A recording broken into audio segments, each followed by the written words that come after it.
Good afternoon.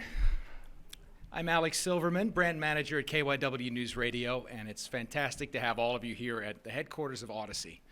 For those of you who don't know, Odyssey is a leading media and entertainment company with top local news, sports, and music brands across dozens of markets around the country, one of the largest podcasting platforms nationwide, and it's proud to be based right here in Philadelphia.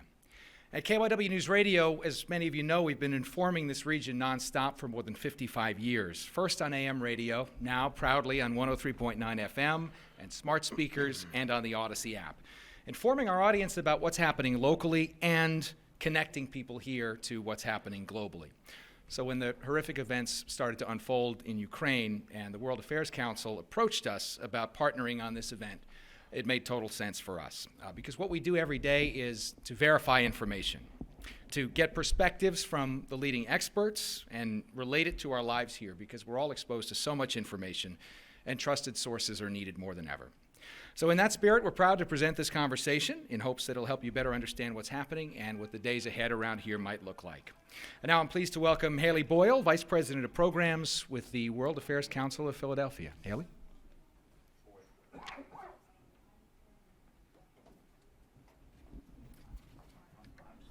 Thank you, Alex. I'm so pleased that the World Affairs Council of Philadelphia and KYW Newsradio have been able to work together on this important and timely event. For over 70 years, the Council has brought our community fresh, nonpartisan civil discourse on critical issues affecting the world today. And today's program is no different. I'd like to now introduce our guest panelists and moderator for this discussion. First, we have Lisa Baglione, Professor of Political Science at St. Joseph's University. Lisa has spent her career studying and writing about U.S. and Soviet or Russian relations, superpower nuclear arms control, and Russian authoritarianism. Lisa has been one of our go-to experts for topics related to Russia and is now gracing our podium for a third time. Lisa, we're so grateful to have you speak to our audience again today and share your knowledge and expertise. Next, it is my pleasure to introduce Catherine Miller-Wilson, Executive Director of HIAS Pennsylvania, which supports low-income immigrants of all backgrounds as they build new lives in the Pennsylvania community. Catherine has focused her career on social justice work, previously working for Community Legal Services, AIDS Law Project of Pennsylvania, and teaching at Drexel and Villanova. Catherine, we're happy to have you with us today. And our third and final panelist is Lauren Schwartz, President and CEO at the World Affairs Council of Philadelphia, and whom I have the pleasure of working with day to day. Lauren previously worked for the City of Philadelphia as the Deputy Commerce Director of International Business and Global Strategy, during which time she focused on global business attraction, foreign direct investment, and promoting exports for the region and the local economy.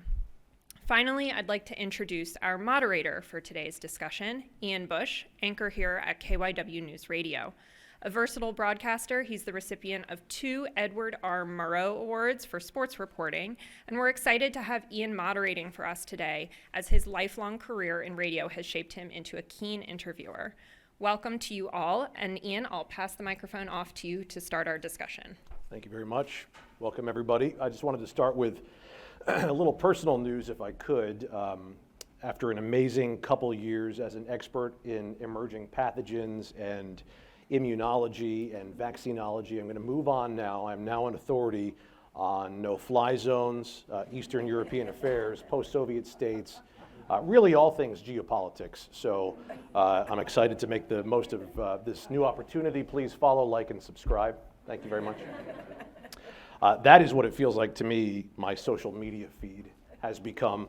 My Twitter feed is filled with hot takes on the war in Ukraine from people who had the same certainty of their own infallibility on the pandemic. So here today, we are after context, we are after history, nuance, knowledge. That's why I'm here, and that's why I'm sure you signed up to be here, and we are so lucky to be able to get that from Lisa, Catherine, and Lauren. Just before I start peppering them with questions, this war has been moving so fast, so many developments. Excuse me, I just wanted to update you on the reporting that I've seen within the last hour from some of our trusted sources. The U.S. Embassy in Kyiv says Russian forces have kidnapped more than 2,300 children from Ukraine. Ukraine's foreign ministry accusing Russia of directing people fleeing the attacks into the breakaway eastern regions it controls under the guise of humanitarian assistance. Italy's prime minister today says Ukraine should be allowed to join the European Union. Poland is calling on the U.S. to exclude Russia from the G20, the group of major economies. And the United Nations Secretary General called the war unwinnable today. Antonio Guterres said, sooner or later it will have to move from the battlefields to the peace table. That's inevitable, he said. The only question is how many more lives must be lost? How many more bombs must fall? So perhaps a good place for us to start is with Lisa. And Professor, I imagine the answer to this question could fill a book as it goes back to Crimea, back to the fall of the Soviet Union, back probably further still. How did we get here? How did it come to war? Hi, everybody. It's really a thrill to be here. I think I'll start with the end of the Soviet Union and try to give it a quick pass through 30 years. So it's important to note that the Soviet Union collapsed in a really surprising manner. People didn't expect it, and it happened as a result of the coup against Gorbachev in August. And then, although there had been nationalist movements brewing throughout the old Soviet Union, those last 4 months, the nationalism took center stage, and most of the republics, which are now the independent states, sought their independence. And none more important was Ukraine's effort at independence. And in December of 1991, they voted overwhelmingly, Ukrainians that is, to leave the Soviet Union. And that was the nail in the coffin for the Soviet Union that Yeltsin in Russia took and ran with, as well as the leader of Ukraine and others, to create independent states and basically force Gorbachev out of a job and kill the Soviet Union. The 90s are a period of independence of those 15 former republics and now independent states. And Russia's economy goes through a very, very difficult time as it's trying to transform to capitalism. It's trying to create a democracy. Similar things are happening in Ukraine. There is a lot of dislocation. The economic collapse is comparable, some would say worse, than what the Americans experienced during the Great Depression. Ukraine similarly has difficulties. So the 90s are this very, very difficult period, identified with Yeltsin. At the end of the 90s, Vladimir Putin becomes the leader of Russia as a result of various other decisions. Putin is trying to, in 2000, reclaim Russian greatness and rebuild Russian power.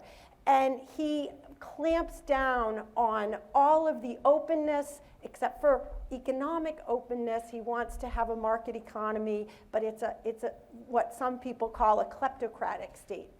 But important to Putin's building is to clamp down on independence, independent media, independent activists, and independent parts of Russia, like Chechnya, which is really violent. And as he moves forward into as the 2000s continue, and Russia is empowered, he also puts his sights on trying to undo what he sees as Russia's loss of status and power, and that's when you see him trying to and succeeding in regaining territory in Georgia, and then going after Ukraine. Crimea is an interesting place. Crimea had originally been, or not, but since Catherine the Great, Crimea had been part of Russia, the Russian Empire. Even in the Soviet Union, Crimea was part of, believe it or not, the Russian Republic until 1954, when Khrushchev decides to give Crimea to the Ukrainians as a symbol of their eternal friendship.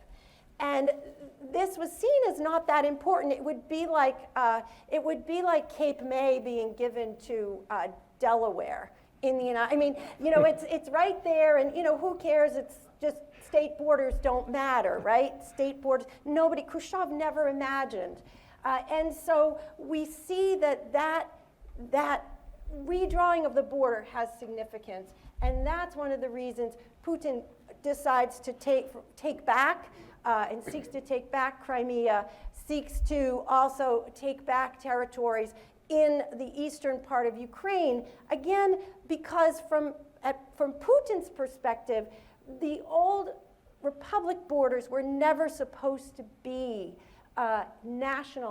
international borders.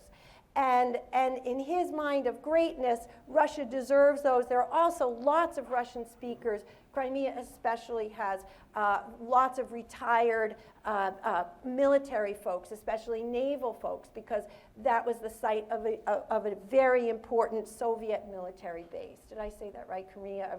Yeah, I've probably gone on too long, so I want to give you a chance to ask again. No, it's very instructive, thank you. And I remember talking about Crimea. The only thing I associate with now is the annexation of Crimea. Right. We say that as if it was, Russia annexed Crimea, we've all moved on. Do you think that the West has shown it will tolerate Russian aggression to a point where it doesn't want to involve itself, the West doesn't want to involve itself in military conflict, so Russia can do what it wants to a point? Right, I think you're pointing at, Ian, some of the mistakes that the West made, and part of that, I want to underline that there was a sense among some that perhaps Russia did have a legitimate claim to Crimea. That's why I provided that history for you, although others would say absolutely not, because once you create international borders, international law says you don't, and being a UN member, once you sign on to the UN, all states are pledged not to change borders with force. So you're right, and that's similar with Georgia. So in Georgia, where Putin in 2008 was aggressive, you have these two other pieces of Georgia called Abkhazia and South Ossetia, which are homelands and territories that are the homes to these different ethnicities, Abkhaz and Ossetians. Now, most Americans have never heard of them, right? And they felt they didn't belong in Georgia. So Russia was saying, we'll support the Abkhaz and the Ossetians in their independence move. And in a way, the Americans in the West were chastened, because guess what we had done? In the breakup of the old Yugoslavia, what did we say? We said, oh, Bosnians want to be independent of Serbia. Croats want to be independent of Serbia. And so it comes back to bite us. And I think that earlier support for national self-determination, which many of us learned about that when we learned about World War I, right? And that was a good thing. All of a sudden, these little small peoples that folks like us have never really heard of are saying they want it. And I think that allowed Americans in the West to say, okay, just these. Now, a more important, perhaps, violation, or two more important violations, would be the cyber attack on Estonia in 2007, which, if you think about NATO, if that truly is an attack on a NATO member, should have invoked Article 5. And then, of course, the crossing of the red line in Syria with the use of chemical weapons. I think those are really important. Sure. And Lauren, we were speaking today on the morning news on KYW that President Biden is warning about potential information security cyber attacks on our critical infrastructure, on American companies, which certainly could have an economic impact. As we have heard assurances from the White House that no American troops would be on the ground in the war, from the Pentagon that enforcing a no-fly zone is a non-starter, it would only escalate the war. So we have turned to sanctions to punish Russia, to punish Putin and his cronies. What kind of impact are the sanctions having on Russia, and are they also impacting our economy, Philadelphia's economy even? The sanctions and Russia are certainly having an impact. How they're motivating or not motivating Vladimir Putin to make changes is what we don't know yet, right? And it's becoming ever more difficult to understand what's going on inside of Russia, as some of the large companies that have left are tech and media companies as well, right? And so the lockdown on media in Russia is making it hard to get that information. They're certainly having an effect all around the world. Supply chains, inflation, energy prices, all of these things we were already dealing with as a global society and global economy in the aftermath or current COVID pandemic as it continues to unfold. And so what we see going on in Russia and Ukraine in the war and the economic storyline of that is amplifying all of the challenges that we were already facing because of COVID. When we look at what the business community is doing in addition to the sanctions, it's almost like a public-private partnership. You know, whether anybody shook their hand, we don't know, but this is really unprecedented. The level of sanctions that we're seeing being rolled out by countries all over the world, and countries who previously didn't participate in sanctions and economic sanctions, is like nothing we've ever seen before. So that combined with the darkness of the Russian information system means it's really hard to know what's going on.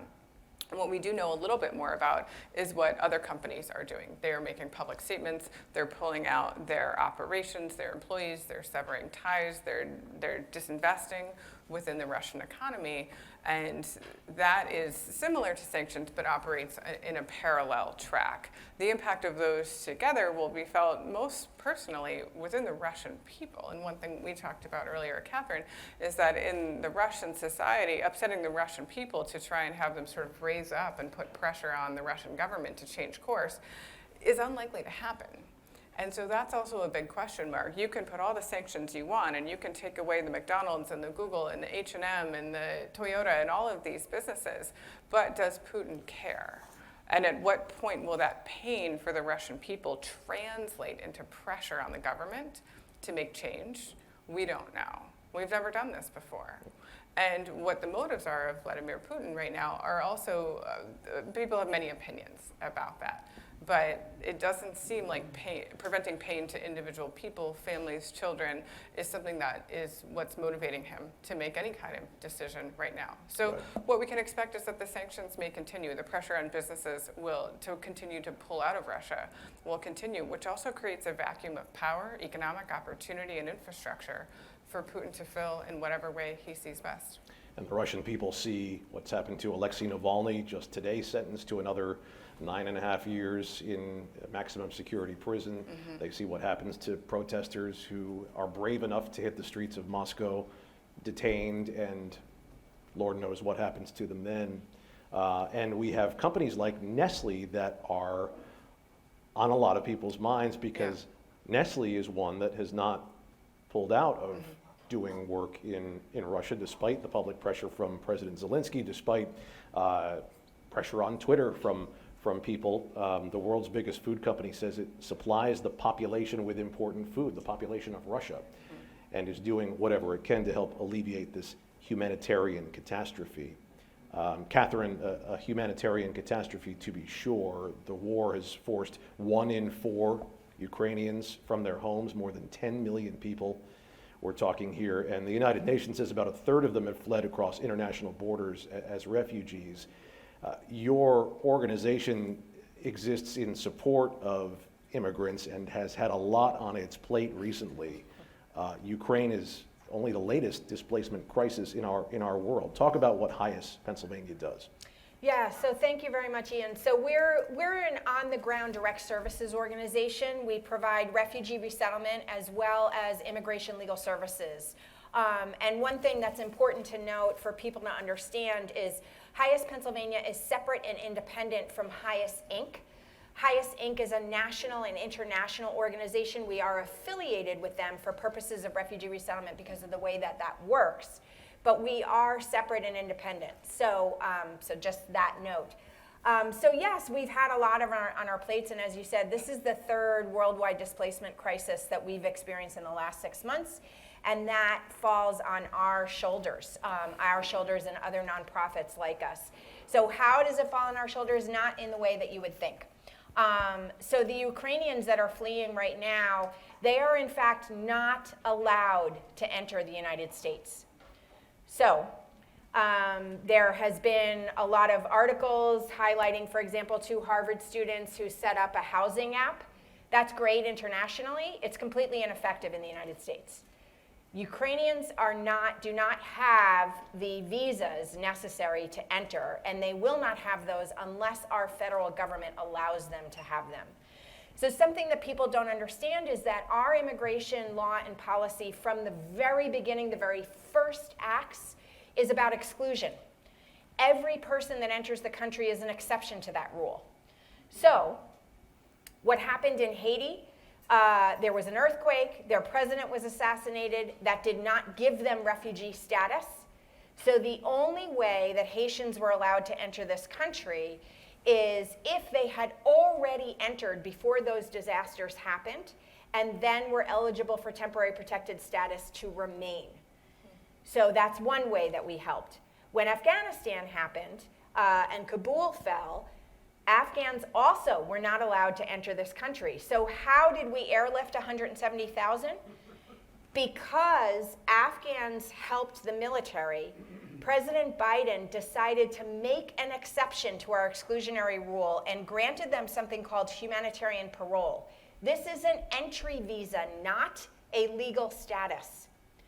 So every Afghan that made it to the airport in August was given humanitarian parole, was airlifted to our military bases, and at the military bases, they were provided with the security clearances that normally happen overseas. Those clearances were expedited, so normally they take 10 years. At the military bases, they took between 30 and 45 days. Once the clearances were done, they were sent to agencies like ours to resettle them. But in order to resettle them, it took another exception, an act of Congress, because again, humanitarian parole is an entry visa, not a status. So they weren't eligible to be resettled by our agencies until September 30th, when Congress said, okay, fine, you can use federal dollars to actually resettle them, and you can give them the same benefits as refugees, which includes work authorization, health insurance, and the right to stay. So we did that, and we resettled 110 Afghans in Philadelphia. We finished resettling our last Afghan in January. But are we done with that population? Absolutely not. Because, again, they were given an entry visa, not refugee status. So now, by law, by the same law that was passed on September 30th, they are forced to file for asylum. So we are representing those 110 in asylum proceedings. The asylum proceedings are very individualized. So our attorneys are experiencing these terrible questions by examiners, asylum examiners, who are saying, okay, but how were you personally threatened by the Taliban? And if you cannot show me that you were personally threatened, we will not grant you asylum. And if there is any evidence that you helped the Taliban, and that includes giving them a drink of water, that can be considered TRIG, terrorism, something, meaning terrorism assistance. And so then you can be excluded from getting asylum if you provided assistance to the Taliban. So these Afghans are still at risk, and they have to get asylum within 2 years, because 2 years is when their entry visa expires. And their relatives who didn't make it to the airport, who got separated from them in the chaos, did not get humanitarian parole. They are stuck in Afghanistan, and there is no way to get them out. So we have resettled a family that got separated from their 2-year-old. We've been lobbying with the State Department as hard as we can. They were resettled in September. It is now March 22nd, and they are still separated from their 2-year-old. We resettled a man who got separated from his pregnant wife and his 3 kids. We resettled another man who got separated from his wife and his 2 adult daughters. The stories of family separation are 1,000-fold. And right now, our government has done nothing to allow them to come to the United States. So then came Ukraine. And now there's 2 million people that have fled. Europe has taken them in, thank goodness, because the United States has not. So the United States on March 1st said, okay, fine, Ukrainians that are here, that got here before March 1st can have temporary protected status. Who are those people? Those are people that got tourist visas, student visas. They were here on a temporary basis when war broke out in their homeland and they couldn't go home. So Highest Pennsylvania is representing them to help them get temporary protected status. But temporary protected status gives them work authorization and the ability to stay here for 18 months. It doesn't give them access to health insurance. It doesn't allow them to stay beyond 18 months. And it doesn't permit them to petition for family members. So they can stay. Anyone that somehow makes it across the border after March 1st is not eligible for temporary protected status. Those that want to be declared a refugee so that they can be resettled in the United States eventually have to go through the United States vetting process, which since September 11th is the most rigorous in the world. It's an 8 to 10 step process. Each step along the way is time sensitive. And so it takes years to get vetted by that process. So that's what's happening.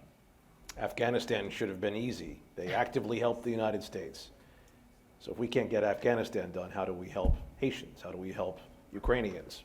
Right. And on and on.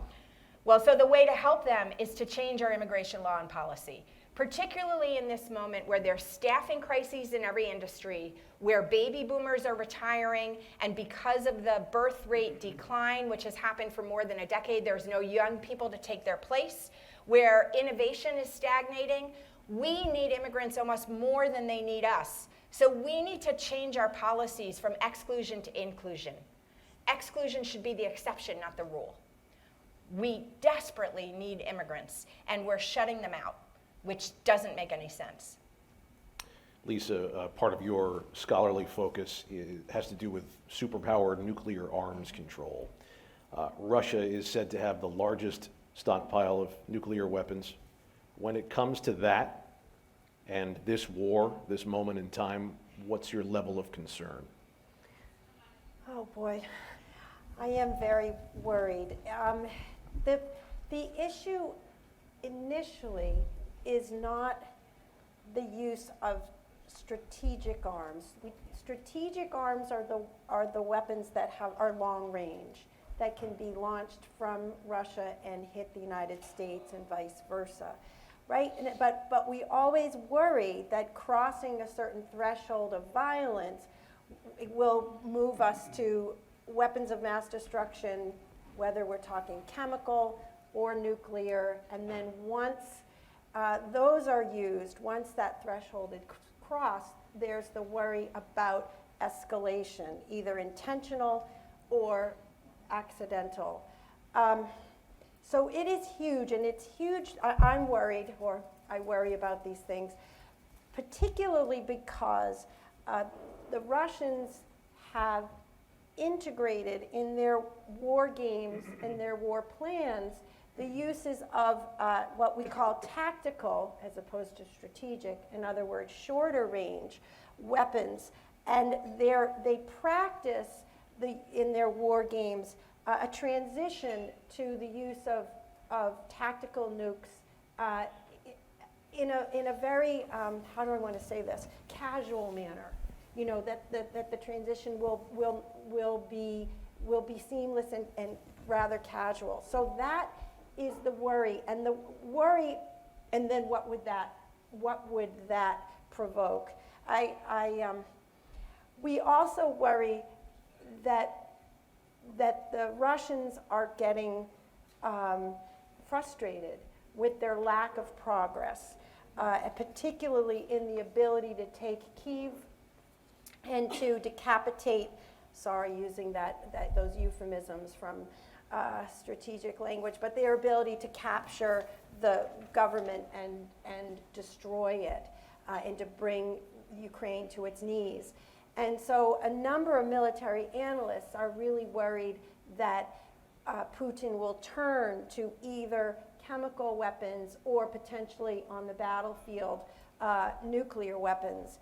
And I listened to respected analysts say the reason that chemical weapons are so frightening too, is that chemical weapons, they're easy to make. Chlorine gas we use chlorine in our pools, and chlorine gas is deadly. We've been making it since World War I. But the other thing about chlorine is that it falls to the ground and penetrates air raid shelters. And so what happened in Syria was the use of chemical gas was able to kill thousands of people very quickly. And from what I understand, it helped to terrorize the population and break the souls of some, and the resistance. That's the worry that a chemical attack will happen to try to break and terrorize Ukrainians into giving up. So that's where you see, I would say, the administration struggling, American administration and NATO. How will we respond to chemical? How would we respond to the use of a battlefield nuclear weapon? Because the risks are so great that you would trigger a potential nuclear strikes. And I was listening to some folks talking about, well, can we have symbolic uses of them? Show them we can hit a place that is far from everyone. But we're forgetting that nuclear weapons don't just kill for today. They poison soil. They interfere with our biology so that they create cancers and they create ways to kill us for the future. And that's even in a small strike, because the destructive power of the weapons of today have magnified so much. They're so much more powerful than what we saw in Hiroshima and Nagasaki. And as we discussed earlier, Syria, if we did nothing when the chemical attacks there happened on children and others, why now? I know, and that, again, with deterrence, which is, you make these threats to make clear what will provoke a punishment. But in order for deterrence to work, you have to have the capability, and your threats have to be credible. And the Obama administration said that the use of chemical weapons would be a red line crossed, and it was crossed, and nothing happened. And that is a huge mistake. Lauren, we talked about the economic consequences of the war, but there is other trade that happens between countries, cultural trade, and that too has been affected. And when we think about diplomacy, there are many, many kinds of diplomacy, right? There's the capital D diplomacy with the State Department and elected officials, and there's military diplomacy, sometimes turns into war. We're seeing there's cultural diplomacy, students studying abroad, art exchanges, ballerinas, you name it, right? And business and trade is a form of diplomacy, and for many years, the World Trade Center Association, their motto is trade makes peace. That's ambitious and hopeful, and we should be ambitious and hopeful, but maybe we could flip it and say trade can help prevent war, right? If you've got a lot of lines of business with another organization, you're less likely to attack it. And so I think it's particularly worrying if we really strip all commercial relationships between Russia, not just in the United States, where that relationship on a dollar value isn't actually that significant to the United States, but with the rest of the world. Not only does that further anger Putin and his regime and make them feel even more frustrated, to build on what Lisa was saying, but it strips away some protections to say, well, I have employees there, or we get our grain from there and our energy from there. We can't go to war with them. And that's, you look at China as a parallel situation, and we certainly don't have time to broach the topic of Chinese relations with the United States or maybe even Russia in this conversation. But trade is a form, and business are a form of diplomacy.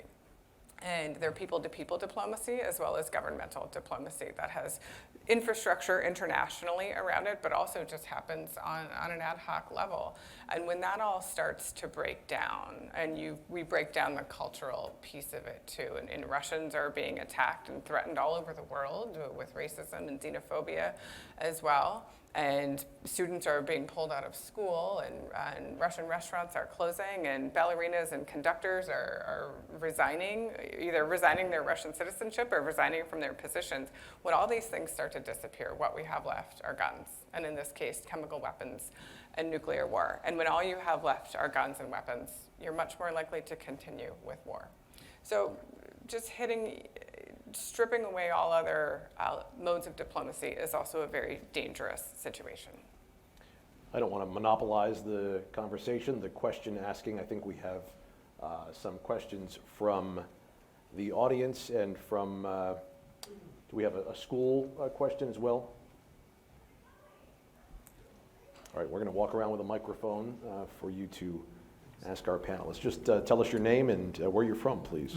Larry Goldberg. I'm a member of the World Affairs Council. There's been some discussion as to why Putin chose to invade now, given that he's been obsessed with Ukraine for maybe 20 years already. And some Republican politicians have been claiming that this would not have happened had Trump been president, and that Biden somehow, his administration has been weak or inept in dealing with Russia. So my question is, why now? Good question. I would say that the reason for the invasion today it's complicated, obviously. I do think that the 30-year anniversary of the end of the Soviet Union was important to Putin. I would also say that Putin was surveying what had been happening for the last few years, including, and actually very importantly, including Trump administration policies towards Europe and towards NATO, and looking at both the United States and Europe, not believing that we would hang together, right? Remember, the Helsinki conference or the Helsinki summit between Trump and Putin and prior to that, there was a NATO conference in which President Trump doubts Article 5, and he doubts whether we should even be a part of NATO. And then Trump goes and meets with Putin in Helsinki and makes it clear that he believes Putin as opposed to believing the FBI or the CIA on what has been happening. So there's enough blame to go around. But I do also think that, and here I disagree a little bit with Lauren, I do think that Putin believed that Russia's economic power over especially the Europeans with respect to oil and gas was going to allow him to get away with this. So he believed that. It's very interesting because, and it shows you why he's not a Marxist, that these economic ties would bind the Europeans to him, and especially the oil and gas. And he miscalculated. He also, I think it's very important that Angela Merkel was gone, and she had just left her position in the early fall or mid-fall, and that the new coalition in Germany was made up of left-leaning folks, and I think Putin thought they wouldn't have the ability. I think Putin also calculated that this country was just too divided, and he had too many folks who would see Russian authoritarianism as a positive thing. So there are, and we do have to give negative credit to the way that the pullout from Afghanistan was managed. So there's a lot of reasons, but ultimately it's Vladimir Putin and this larger constituency that he represents within the elite in Russia of having an imperial ambition and seeking to show his power to the world. So more than just the eastward expansion of NATO, much more. Absolutely. Yeah. And I would just like to say that, again, we really need to understand that Putin comes to power in the early 2000s as part of as one wing of the Russian political spectrum that those who Yeltsin really didn't even have any idea of the extent to which he was affiliated with or believed in greater Russian imperial kinds of ideas, Eurasianism and the like. And so we didn't know where he was going. He's very important for understanding this problem. Another question. Yeah, my name's Chris Nagel. I'm a member. And I know we touched on the economic impact of the people and how tough it might be for them to rise up to kind of force Putin's hand. Is the hope that sanctions or the economic impact on his inner circle or the oligarchs would be something that could maybe have them pull the strings to pull him back? Or are we worried they're also like-minded and the change might not really matter there?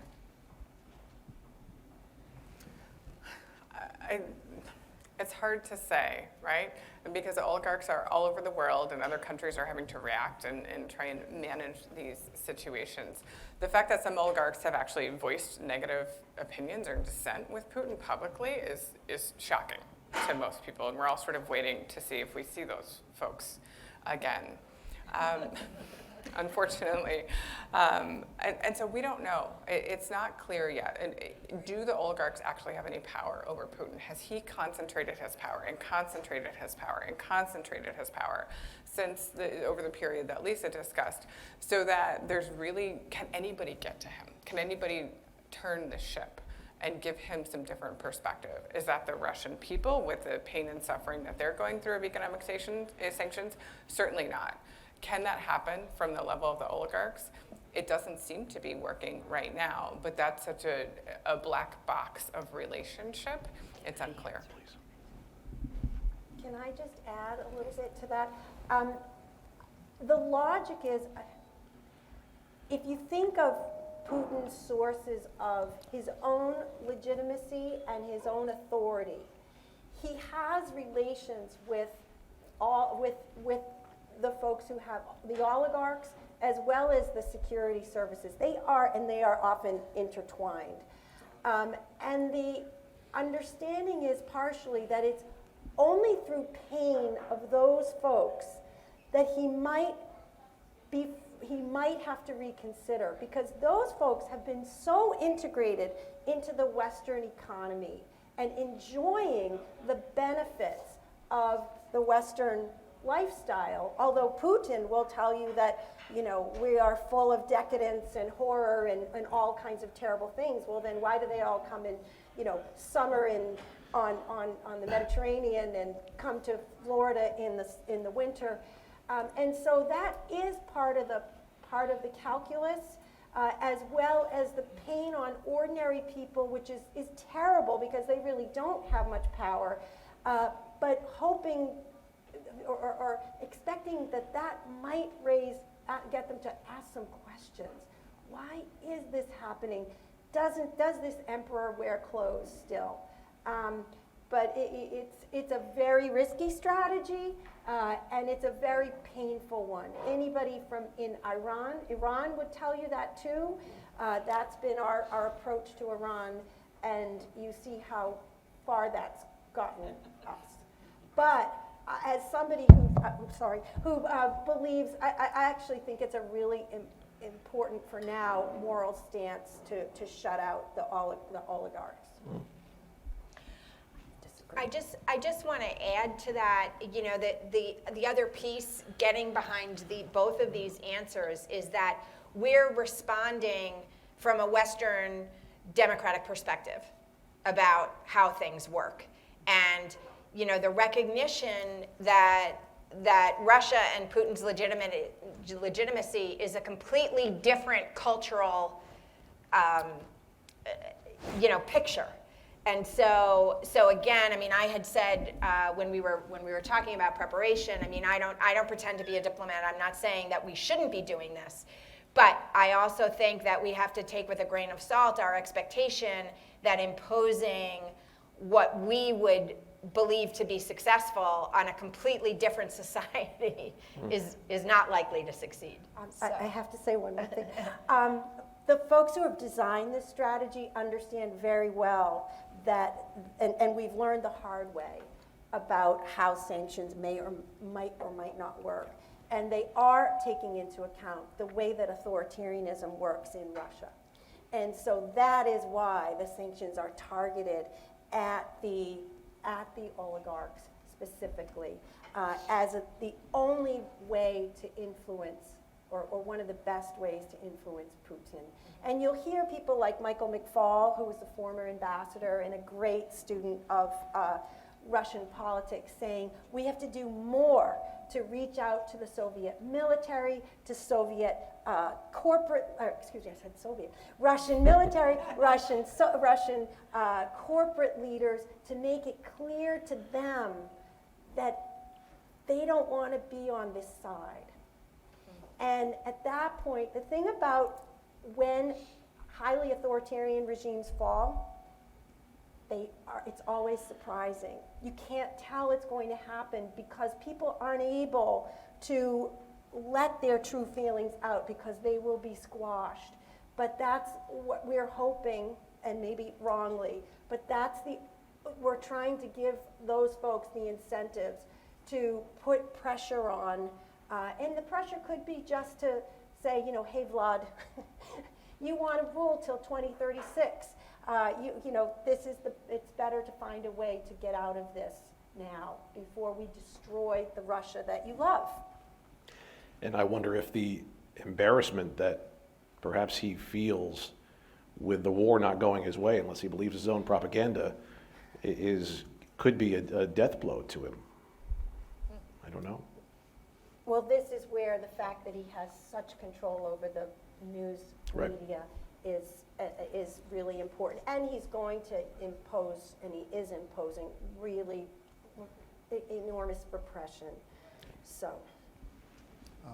My name's Bob. I'm a World Affairs Council member from Philadelphia. My question is do anybody see any hope that China could be part of the solution to this problem somehow, some way, that would make things get better somehow? That's a great question. I think it's one that's on everybody's mind. My sort of flip response is only if it serves China's interests. And that's not a good enough answer. And I'd love to hear Lisa's perspective on this as a professor in this area. China is, of course, paying deep attention, has intelligence on all sides of this equation, and is going to do what will serve China best. They're learning lessons, they're watching, they're also testing the US Western alliance. How strong is NATO? How we fumbled that's not even a big enough word, our departure from Afghanistan, what's happening to all these refugees around the world, the strength or not of the American democracy. China is thinking, well, this is just a really good movie to watch. And we're taking really good notes, and they've got intelligence everywhere to study so that it benefits their own geopolitical strategy. Is China already involved in some way that we don't know? Perhaps, it's pretty likely. They're not one to do nothing. But they also stand behind sovereignty and borders, and they have a very strong position of, you do yours, I'll do mine. And that's been a part of how they've built up what they've built up over the past few decades. And so China would also be cautious to stick their in or become a moral leader or have really strong leading opinions about what another country should do. Because that is the last thing they want anyone to tell China, is what to do. And I wonder if China sees what's happening with Russia and Ukraine and thinks, Taiwan, maybe Exactly. we shouldn't. Absolutely. And I would just say, too, that the hope is, so China and Russia are very tightly tied, where China gets, I think I remember about 50% of its energy from Russia. And that's incredibly important. But the U.S. is also incredibly important as a market, right, for China. And so I do see China as the only hope in a way, but I don't know how it works out, because Xi and Putin have been very closely aligned on the idea that the West is decadent, the West is the past, the West has created an international system that we disagree with. But I also hear Lauren saying, but China will do what's best for China. And so that calculation, she is preparing for his, in a sense, a kind of coronation. He's breaking the rules about the 2-year term limit and looking forward to being president for life, basically. And so we have to see how that all plays out. And yeah, it's a good question. Hi, I'm Jeffrey. I'm a student at the Haverford School. And I kind of have 2 questions, both relating to youth. My first is, what are the consequences of the war on both displaced Ukrainian youth and those who are still stuck in the country? And my second would be, does Putin care about the resistance that has been shown by the younger population in Russia? And how does this conflict affect Russia's future and Russia's youth? Well, so what I can say is that the youth are traumatized universally, right? So there are those that are fleeing. Either they were separated from their parents tried to get them to safety, or they fled with their parents, or they witnessed their parents being killed, or they're stuck hiding in the rubble, suffering from bombs, and any number of other concerns and fears and all of that stuff. So we have an unaccompanied minor program in this country, and if you're an unaccompanied minor, court just ruled that you can't be expelled at our southern border, despite Title 42, which is the public health regulation. You have to be allowed in to claim asylum. If you make it to Central and South America and then you try to cross, you can be allowed in. You get sent to a shelter, one of any number of federally funded shelters across the United States, and then programs like ours represent you. We staff a federally run shelter in Bethlehem, Pennsylvania. And so we try to help those kids get resettled, but they have a hard journey ahead, particularly if they have no family members. Then they have to go to federal foster care, and they have to learn the language, and they have to process the trauma that they're undergoing.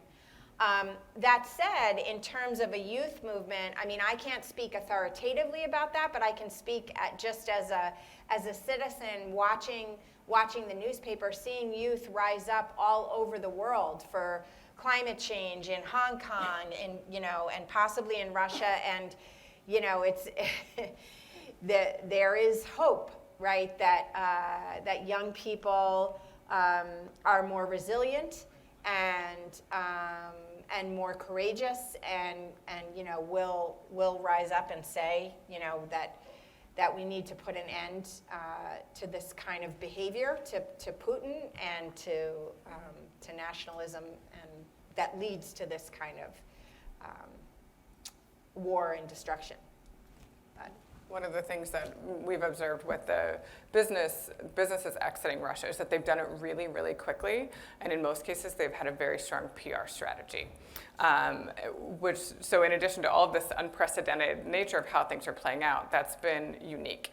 And what we understand has happened is that the pressure that has been in corporations for a number of years, climate change, racial justice, COVID coming from a different lens in a certain sense, but climate change and racial justice, a lot of time coming from young people, and businesses saying, our company, our brand can't sustain this. So they have created playbooks to react quickly to public pressure. Now, that's not necessarily what's going on inside of Russia, but the youth movements and the voice that young people have and the influence that they've been able to garner over businesses and governments to make change has allowed those institutions, which are often slow-moving and sometimes fumbling, to do better in this instance. Or, well, better remains to be seen, I think, but to move more quickly and more efficiently to make decisive choices when it comes to business activity in Russia.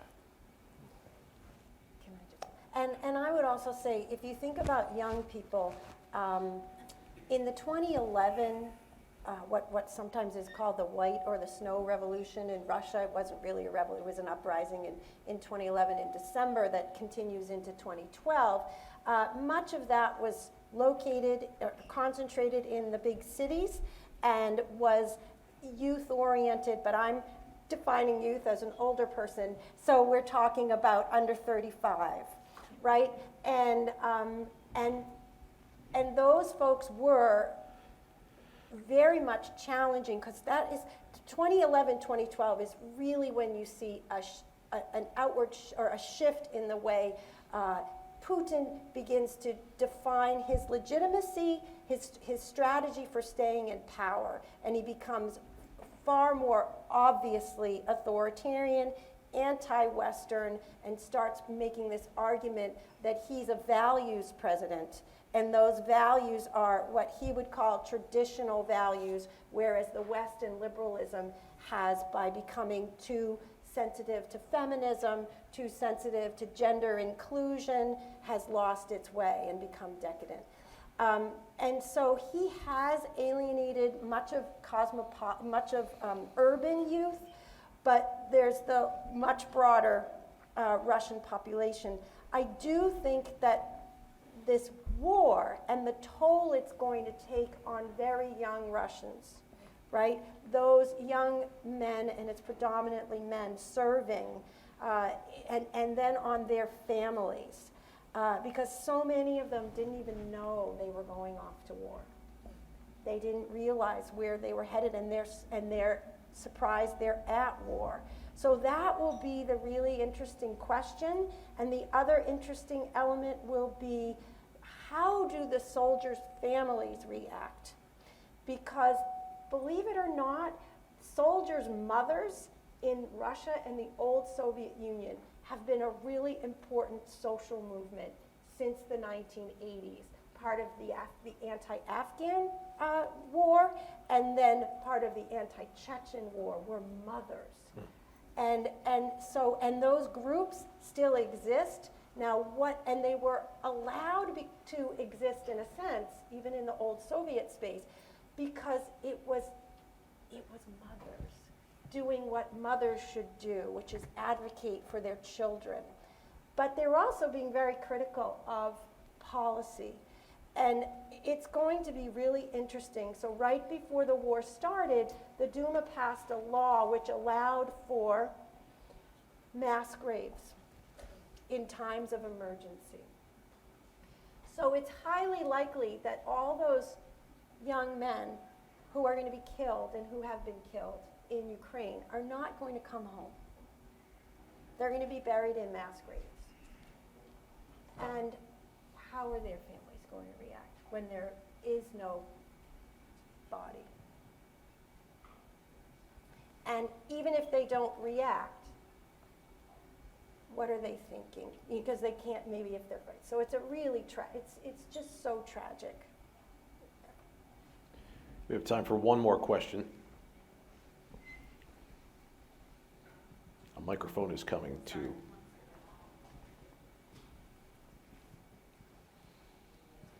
Terry Shepard from Bryn Mawr. We're all looking for someone, some group, some place to end this. I don't think Superman's going to intervene. Would the Russian military be a possibility? Putin has removed a number of generals. Surely the people next in line don't feel very comfortable in their safety. Is it possible between that and the embarrassment of how poorly they've performed that they may take Putin out? It's a really interesting question. One of Putin's brilliant moves, and this is very typical for a personalist dictator, is there really isn't anyone clearly next in line. There is no succession plan. And so the issue is often, well, what would happen next and who would? So you'd need to have a lot of cooperation among those at the top levels to decide how to manage this. That's number one. But the other thing that's very interesting, if you go back to that coup, that attempted coup that I mentioned in August of 1991, the folks who planned that coup were highly, how would I say, people very well connected in the KGB and on the extreme wing of the party, the traditionalist wing of the party. When people demonstrated throughout the Soviet Union, the military was called out. The military was not willing to fire on grandmothers, on daughters, on their fathers maybe, and so you had a split in the military. So I think your question is a really good one about whether the military, if there is a questioning, whether that would ultimately force a change. I don't think we're going to see an action against Putin via the military, but I could imagine them saying, look, we are risking dissolution here. They say the truth is the first casualty of war. I hope we have given you some facts to think about here, and really appreciate your attendance and your attention and your great questions today. Thank you very much.